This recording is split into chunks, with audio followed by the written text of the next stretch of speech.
தமிழ்நாடு அரசு பணியாளர் தேர்வாணையம் சார்பில் நடத்தப்படும் ஒருங்கிணைந்த குடிமைப் பணிகள் தேர்வு குரூப் 1 தேர்வில் கூடுதல் காலி பணியிடங்களை சேர்த்து தேர்வாணையம் புதிய அறிவிப்பை வெளியிட்டுள்ளது. தேர்வர்களின் தொடர் கோரிக்கையை ஏற்று இந்த நடவடிக்கையானது எடுக்கப்பட்டுள்ளது. டிஎன்பிஎஸ்சி வெளியிட்டுள்ள செய்திக்குறிப்பின்படி குரூப் 1 தேர்வுக்கான அறிவிப்பு நேற்று வெளியிடப்பட்டது. இதன் மூலம் ஏற்கனவே அறிவிக்கப்பட்ட காலி பணியிடங்களுடன் தற்போது கூடுதலாக 20 காலி பணியிடங்கள் இணைக்கப்பட்டுள்ளன.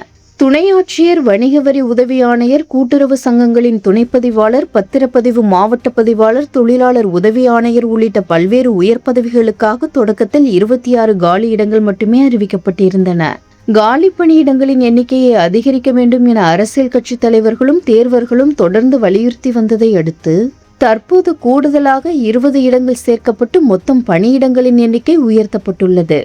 இது தொடர்பான முழுமையான விவரங்கள் மற்றும் திருத்தப்பட்ட அறிவிப்பு விவரங்களை தேர்வர்கள் டிஎன்பிஎஸ்சியின் அதிகாரப்பூர்வ இணையதளமான www.tnpsc.gov.in மூலம் பார்வையிட்டு தெரிந்து கொள்ளலாம் எனவும் அறிவுறுத்தப்பட்டுள்ளது. காலி பணியிடங்கள் அதிகரிக்கப்பட்டுள்ளதால் தேர்வுக்கு தயாராகி வரும் இளைஞர்கள் மத்தியில் உற்சாகம் ஏற்பட்டுள்ளது.